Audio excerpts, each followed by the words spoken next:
नमस्कार। हम लोग भारत के भौतिक प्रदेश को पढ़ रहे हैं और उसमें अब तक हम लोगों ने हिमालय के बारे में अच्छे से पढ़ा है।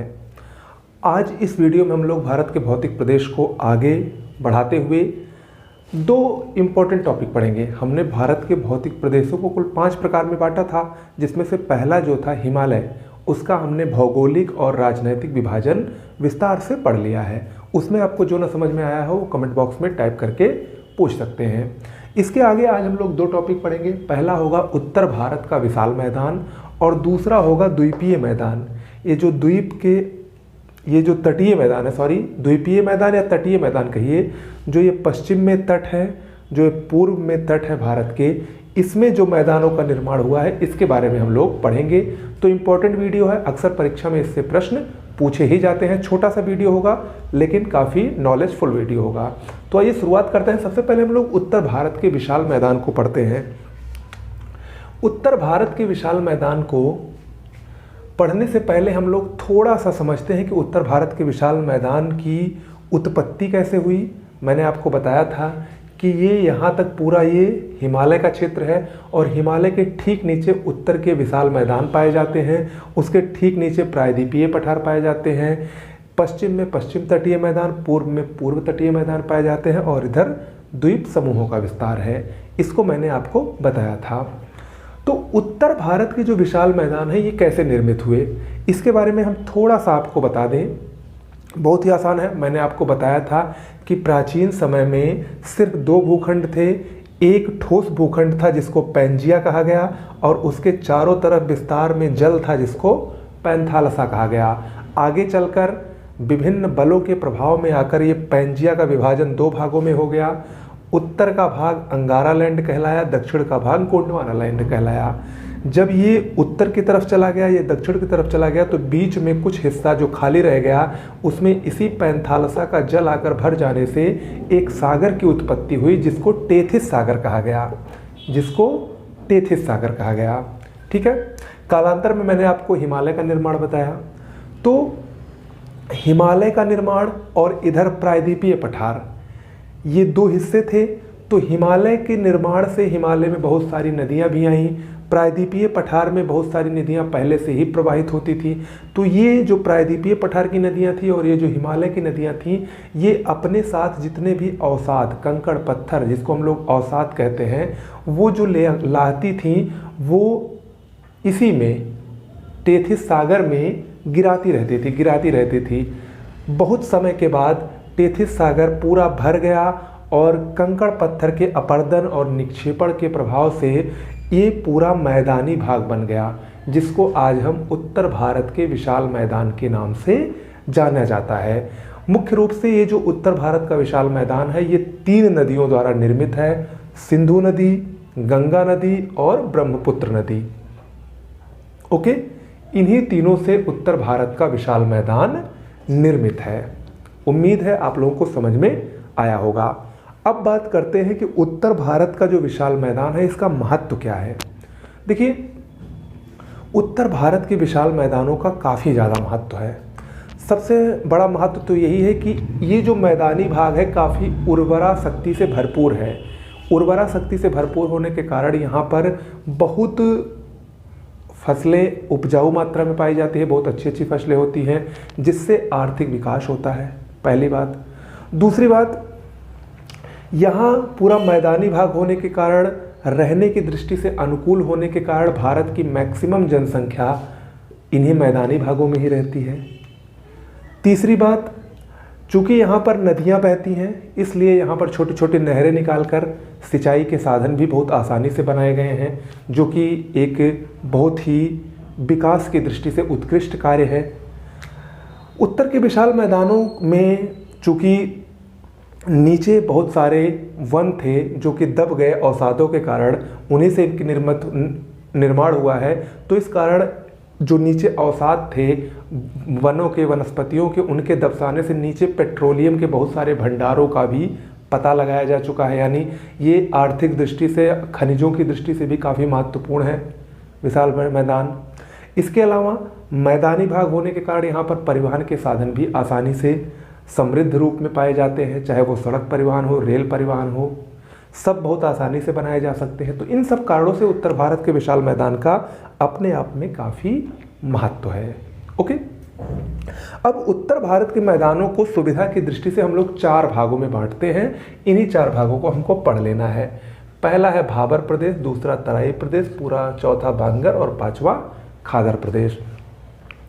उत्तर भारत का जो विशाल मैदान है, अगर हम इसको देखें तो इसकी चौड़ाई लगभग 150 से 300 किलोमीटर और लंबाई लगभग पूर्व से लेकर पश्चिम से लेकर पूर्व तक लगभग 3200 से 3500 किलोमीटर इसकी लंबाई पाई जाती है और 150 से 300 किलोमीटर उत्तर भारत के विशाल मैदान की चौड़ाई पाई जाती है। ओके, इसमें जो इसका पहला विभाजन है भाबर प्रदेश। देखिए, भाबर प्रदेश के अगर हम बारे में पढ़ें तो भाबर प्रदेश लगभग 15 किलोमीटर चौड़ा, हिमालय की जो सबसे आखिरी श्रेणी थी जिसका नाम था शिवालिक हिमालय, आप लोगों ने पढ़ा होगा, मैंने पढ़ाया है, शिवालिक हिमालय के ठीक नीचे भाबर प्रदेश का विस्तार है। यानी शिवालिक श्रेणी के बाद से मैदानी भागों का विस्तार शुरू हो जाता है। तो शिवालिक श्रेणी के गिरिपद उसको कहा जाता है, यानी जो पर्वत है उसका पैर, यानी सबसे निचले भाग में लगभग 15 किलोमीटर चौड़ा ये प्रदेश, इसको क्या कहा जाता है? भाबर प्रदेश कहा जाता है। और इस प्रदेश की विशेषता क्या है? जो उत्तर भारत में विभिन्न नदियां हैं वो यहाँ पर आकर शिवालिक के गिरिपद पर, यानी शिवालिक के सबसे निचले भाग पर बहुत सारे कंकड़ पत्थर जमा कर देती है, जिनसे इन प्रदेशों का निर्माण हुआ है। यानी भाबर प्रदेश मुख्य रूप से बहुत ही कंकड़ीला पथरीला प्रदेश है। यहाँ पर कंकड़ पत्थर बहुत बड़े बड़े अधिक मात्रा में पाए जाते हैं और जिस कारण जो भाबर प्रदेश है यहाँ पर जो नदियाँ बहती हैं वो दिखाई नहीं पड़ती हैं। चूँकि बहुत बड़े बड़े पत्थर पाए जाते हैं इसलिए नदियाँ उन पत्थरों के बीच में जो होल होते हैं, जिनको सुराख हम लोग कहते हैं, उनके बीच से वैसे चलती हैं, तो वो हमको ऊपर से दिखाई नहीं पड़ती। यानी भाबर प्रदेश अधिक कंकरीला पथरीला होने के कारण यहाँ पर नदियाँ विलुप्त हो जाती हैं। ओके, ये भाबर प्रदेश की विशेषता है। दूसरा है तराई प्रदेश। तराई प्रदेश भाबर प्रदेश के ठीक नीचे, मान लीजिए ये भाबर प्रदेश है, इसके ठीक नीचे लगभग 12 से 15 किलोमीटर चौड़ाई में तराई प्रदेश का विस्तार है। तराई के नाम से ही पता चल रहा है कि ये काफ़ी दलदली भाग होगा। यहाँ पर काफ़ी वर्षा के कारण और अत्यधिक नमी के कारण यह एक दलदली भाग है। तराई प्रदेश एक दलदली भाग है और जो भाबर प्रदेश की नदियाँ जो कि यहाँ पर नहीं दिखाई पड़ती हैं, बड़े बड़े कंकड़ पत्थर के कारण विलीन हो जाती हैं, विलुप्त हो जाती हैं, ऐसा प्रतीत होता है, वो तराई प्रदेश में वापस से अपनी सतह पर दिखने लगती हैं, बहने लगती हैं। ये अत्यधिक वर्षा के कारण, अत्यधिक उपजाऊ नमी के कारण एक दलदली क्षेत्र है, जिस कारण यहाँ पर जैव विविधता के अधिक भंडार पाए जाते हैं। चूँकि बारिश अधिक होती है इसलिए यहाँ पर वन बहुत अधिक मात्रा में पाए जाते हैं और ये जो तराई प्रदेश है, बारिश अधिक होने के कारण, दलदली होने के कारण धान की खेती के लिए बहुत ही उपयुक्त माना जाता है। साथ ही इसकी एक खराब बात भी है कि इन तराई प्रदेशों में दलदल अधिक होने के कारण, नमी अधिक होने के कारण, वर्षा अधिक होने के कारण बहुत से कीट पतंग, मच्छर आदि की अधिकता पाई जाती है, जो कि स्वास्थ्य के लिए हानिकारक होती है। यहाँ पर आप लोग अगर देखें उत्तर प्रदेश में, तो उत्तर प्रदेश में जो गोरखपुर वाला इलाका है वो तराई प्रदेश में आता है। तो वहाँ पर आप लोग अक्सर देखते रहे होंगे कि वहाँ पर जापानी इन्फेलाइटिस एक बीमारी है जो कि क्यूलेक्स प्रजाति के मच्छर के काटने से ही होता है, वो अधिक वहाँ पर प्रकोप रहता है। आप देखिए वहाँ पर अनेकों बच्चों की मृत्यु हो जाती है जापानी इन्फेलाइटिस से, ठीक है। तो वो लोग तराई प्रदेश में ही रहते हैं जहाँ पर अत्यधिक नमी होने के कारण, आप लोग वैसे भी सोचिए अगर आपके आसपास कहीं पानी इकट्ठा हो रहा है तो वहाँ पर मच्छर पनपने लगते हैं जो कि स्वास्थ्य के लिए हानिकारक होते हैं। तो सेम वो यही है, ठीक है। तराई के बाद आता है बांगर प्रदेश। बांगर प्रदेश ये मैदानों के ऐसे उच्च भाग हैं जहाँ बाढ़ का पानी नहीं पहुँच पाता है। नाम से ही पता चल रहा है बांगर, जैसे लोग कहते नहीं गांव में ऊसर बांगर, तो ये वही टाइप के हैं। यहाँ की जो मिट्टी है वो अनउपजाऊ होती है। उसका कारण क्या होता है? उसका कारण यही होता है कि जो बाढ़ का पानी है वो इन तक पहुँच नहीं पाता है, इसलिए ये पानी से वंचित रह जाते हैं और कगड़ीले पथरीले ही रह जाते हैं। कौन? बांगर प्रदेश। ठीक है, इनके बारे में इतना आप जानिए। इसके बाद चौथा है खादर प्रदेश। खादर प्रदेश को नवीन जलोढ़ कहा जाता है। खादर प्रदेश चूँकि हमेशा ये बाढ़ से लाभान्वित होते रहते हैं, मुख्य रूप से पंजाब से लेकर असम तक इसका विस्तार पाया जाता है। उत्तर प्रदेश, बिहार, राजस्थान में इनका खासा विस्तार है, इधर असम में विस्तार है, पश्चिम बंगाल में विस्तार है। और ये वो ऐसे राज्य हैं जहाँ पर हमेशा बाढ़ की समस्या रहती है। बाढ़ से ये जो मैदान है, ये जो खादर प्रदेश है, ये हमेशा बाढ़ से नवीन मिट्टियों का निर्माण करता रहता है, इसीलिए इसको नवीन जलोढ़ कहा जाता है। खादर प्रदेश की सबसे बड़ी विशेषता इसकी नवीन जलोढ़ मिट्टी है, जो कि खेती के लिए सबसे अच्छी मिट्टी होती है, इसीलिए ये एक उर्वर और उपजाऊ प्रदेश माना जाता है, खादर प्रदेश। ठीक है, तो इस प्रकार से खादर, बांगर, तराई और भाबर के बारे में हमने जाना। ये चारों मिलकर उत्तर भारत के विशाल मैदान का निर्माण करते हैं। आप लोग इतना ही समझिए, इसमें इसके अलावा और कुछ भी नहीं है। अगर आपको कुछ ना समझ में आ रहा हो तो कमेंट बॉक्स में लिखकर ज़रूर पूछा कीजिए। तो ये उत्तर भारत के विशाल मैदानों के बारे में हम लोगों ने जाना। ठीक है, अब हम लोग जल्दी से देख लेते हैं तटीय मैदानों को। तटीय मैदान अब हम लोग देखेंगे। तटीय मैदान, तटीय मैदान यानी कोस्टल प्लेन्स। Coastal plain. देखिए तटीय मैदान क्या है। जैसे उत्तर भारत का विशाल मैदान है, वैसे ही तटीय मैदान है। तटीय मैदान का निर्माण कैसे हुआ? सिंपल सा है कि आप लोग देख रहे होंगे यहाँ गुजरात से लेकर इधर तमिलनाडु से लेकर पश्चिम बंगाल तक ये भारत की तट रेखा है, और तट रेखा इसके इधर अरब सागर है, यहाँ पर बंगाल की खाड़ी है। तो जो तटीय मैदान है ये दो वजह से निर्मित हुए हैं। पहला तो ये जो सागर है, जब ये इसकी तरंगें आती हैं तो अपने साथ वो बहुत सारे अवसाद भी लेकर आती हैं, और वो तट पर जमा करती रहीं, इससे मैदानों का निर्माण हुआ। ठीक है। दूसरा कारण, चूँकि यहाँ पर पश्चिम घाट है, यहाँ पर पूर्वी घाट है, तो यहाँ पर बहुत सारी जो नदियाँ हैं भारत में, वो अपना जल इधर बंगाल की खाड़ी और अरब सागर में ही गिराती हैं।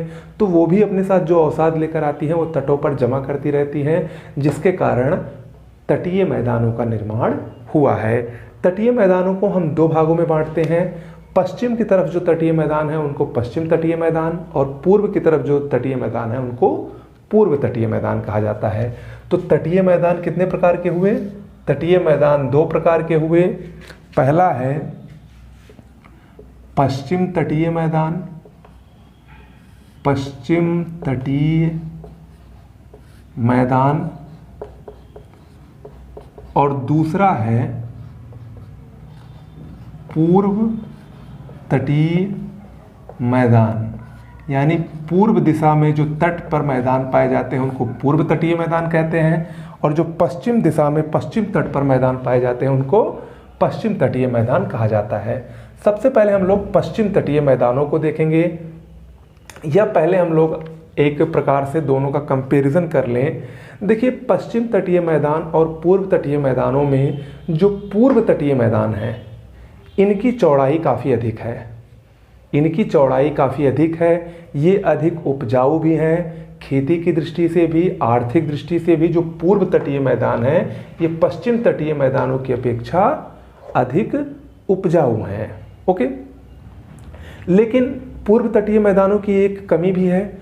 चूँकि पूर्व तटीय मैदान अधिक चौड़े हैं, इसलिए यहाँ पर बंदरगाहों का कम विकास संभव है।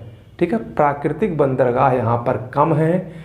और पश्चिम तटीय मैदानों में चूँकि जो नदियाँ हैं वो तीव्र ढाल वाली हैं, इधर इसकी ऊंचाई अधिक है, इसलिए यहाँ पर जो बंदरगाह हैं इसका ज़्यादा निर्माण संभव है। और आप लोग देखते होंगे इधर जो बहुत सारे बंदरगाह बनाए भी गए हैं। ओके, इसकी तुलना में बंदरगाह इधर भी हैं, लेकिन इधर आपको ज़्यादा मिलेंगे इसकी तुलना में। ठीक है, बात करते हैं हम लोग पश्चिम तटीय मैदान की। तो देखिए पश्चिम तटीय मैदानों में अगर आप लोग देखें तो पश्चिम तटीय मैदान का विस्तार इधर गुजरात से लेकर यहाँ नीचे तमिलनाडु तक पाया जाता है। गुजरात से लेकर तमिलनाडु तक पश्चिम तटीय मैदान का विस्तार पाया जाता है, लेकिन इसको अलग अलग राज्य में अलग अलग नामों से जाना जाता है। जैसे गुजरात से लेकर, मैप में आप लोग देखते चलिए, गुजरात से लेकर यहाँ से लेकर लगभग ये गुजरात पूरा, इधर महाराष्ट्र और यहाँ ये गोवा है। अगर हम यहाँ तक करें तो ये पूरा जो तट है इसको कोंकण तट कहा जाता है। ठीक है, ओके। गुजरात से लेकर गोवा तक के तट को कोंकण तट कहा जाता है। इसके बाद आगे बढ़ते हैं गोवा से लेकर फिर आगे यहाँ कर्नाटक में एक जिला है मंगलौर तक का तट कन्नड़ तट कहलाता है। और फिर इधर गोवा के मंगलौर से ये पूरा तमिलनाडु का तट बहुत ही फेमस है, मालाबार तट कहलाता है। तो पश्चिम में यही 3 तट पाए जाते हैं। पहला कोंकण तट, इसको लिख लीजिए अगर आप लोग लिखना चाहें तो, कोंकण तट। और ये जो कोंकण तट है इसका विस्तार गुजरात से गोवा कोंकण तट। दूसरा है कन्नड़ तट का विस्तार गोवा से लेकर मंगलौर ये कर्नाटक में है, मंगलौर तक। और तीसरा है मालाबार तट, इसका विस्तार मंगलौर से लेकर लगभग केरल तक। ठीक है, केरल उधर कन्याकुमारी तक। ठीक है, तो ये पश्चिमी तटीय मैदान में 3 प्रमुख तट हैं, कोंकण तट, कन्नड़ तट और मालाबार तट। कोंकण तट गुजरात से गोवा तक, बस इतना आप लोग जानिए। कन्नड़ तट गोवा से मंगलौर तक, इतना आप लोग जानिए। मालाबार तट जो है ये मंगलौर से लेकर केरल तक है। मालाबार तट में लैगून की विशेषता पाई जाती है। यहाँ पर बहुत सारी झीलें पाई जाती हैं, खासकर केरल में आप लोगों ने नाम सुना होगा उनका। जैसे केरल में जो प्रमुख झीलें पाई जाती हैं उसमें अष्टमुदी झील, वेम्बनाड झील, सष्टमकोट्टा झील, ये सब प्रमुख झीलें जो हैं ये मालाबार तट पर ही पाई जाती हैं। इनको यहाँ पर एक स्पेशल नाम से जाना जाता है जिसको लैगून कहते हैं। इन सब के बारे में हम जब भारत की झीलों को पढ़ेंगे, स्पेशली एक चैप्टर में पढ़ाऊंगा भारत की प्रमुख झीलें, तो उसमें मैं आप सबको बताऊंगा ये किस प्रकार की झीलें होती हैं। लेकिन अभी आप लोग जानिए कि जो झीलें पाई जाती हैं केरल में मालाबार तट पर उनको लैगून कहा जाता है, और लैगून के अलावा इनको कयाल भी कहते हैं, एक स्पेशल नाम दिया गया है। इन्हीं झीलों को, ये जो लैगून झीलें हैं, इनको मालाबार तट में केरल में क्या कहा जाता है, कयाल के नाम से जाना जाता है। क्या नाम है, कयाल। ठीक है, तो ये मालाबार तट की प्रमुख विशेषता है। ठीक है, इतना ही आपको पश्चिम तटीय मैदान में पढ़ना है। पूर्वी तटीय मैदान की हम बात करें तो अब पूर्वी तटीय मैदान में अगर हम देखें पूर्वी तटीय मैदान को, तो मुख्य रूप से इसको 2 भागों में विभाजित किया जाता है। पहला यहाँ उड़ीसा और आंध्र प्रदेश यहाँ तक लगभग इसका जो तट है इसको उत्तरी सरकार तट या उत्कल तट के नाम से जाना जाता है।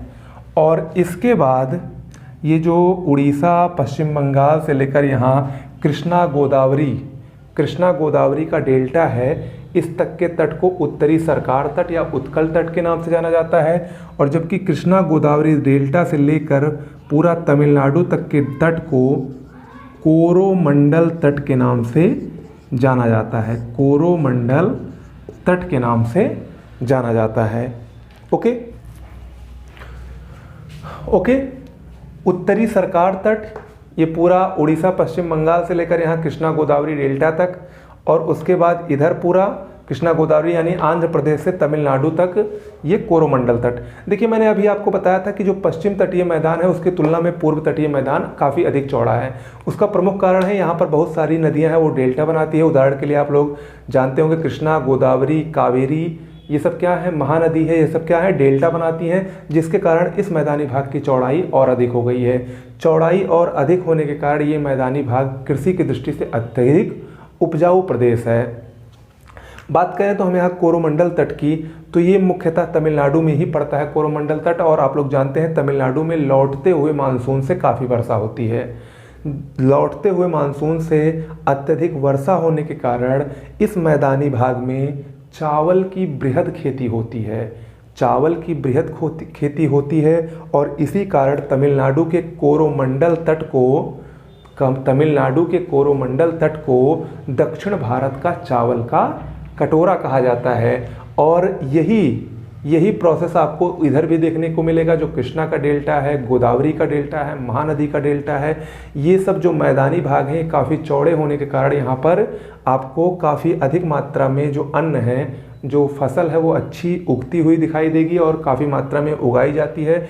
इसीलिए इन दोनों तटों को दक्षिण भारत का अन्न का भंडार कहा जाता है। ओके, तो इस प्रकार से पूर्व तटीय मैदान में दो हुए। पहला हुआ उत्तरी सरकार तट या इसको उत्कल तट भी कहा जाता है, उत्कल तट भी कहा जाता है। ओके, और दूसरा हुआ कोरोमंडल तट। ठीक है, उत्तरी सरकार या जो उत्कल तट होता है ये कहाँ से कहाँ तक है, ये उड़ीसा और आंध्र के मैदान हैं। ठीक है, ये उड़ीसा और आंध्र प्रदेश, उड़ीसा से आंध्र प्रदेश, और अगर इसको कहें तो ये आंध्र प्रदेश से तमिलनाडु कन्याकुमारी तक। ओके, तो इस प्रकार से ये पश्चिमी तटीय मैदान और पूर्वी तटीय मैदान हुए, जो कि आप लोगों को जानना जरूरी था। तो कैसा लगा वीडियो जरूर बताइएगा। आज इतना ही रखते हैं। आज आप लोगों ने उत्तर भारत का विशाल मैदान और पूर्वी और पश्चिम तटीय मैदान के बारे में पढ़ा, जो कि इम्पोर्टेंट है, परीक्षा में पूछा जाता है। अब अगले वीडियो से हम लोग प्रायद्वीपीय पठार के बारे में पढ़ेंगे, जो कि सबसे महत्वपूर्ण वीडियो है। और प्रायद्वीपीय पठार कम से कम 2 से 3 वीडियो ले सकता है, क्योंकि बड़ा है, उसमें बहुत सारे पठार हैं, बहुत सारे पर्वत हैं, बहुत सारी चीज़ों को वहाँ पर आपको समझाना है, बताना है, बृहद रूप से पढ़ाएंगे। निश्चिंत रहिए, भूगोल आपका अच्छे से ख़त्म होगा, साथ ही विश्व का भूगोल भी शुरू करेंगे और कुछ और भी हमारे चैनल पर कुछ नया होने वाला है। थोड़ा सा इंतज़ार करिए, आपको जल्दी पता लगेगा। नोट्स सारी उपलब्ध हैं, UP PCS, RO, ARO, lower PCS, या आप यूपी टीटी या सुपर टेट की तैयारी कर रहे हैं, सबके लिए नोट्स उपलब्ध हैं। डिस्क्रिप्शन बॉक्स में नंबर लिखा गया है, उस पर व्हाट्सएप या टेलीग्राम के जरिए मैसेज करके सारे नोट्स का सैंपल देख सकते हैं और उसको तुरंत ले सकते हैं। ओके, नमस्कार।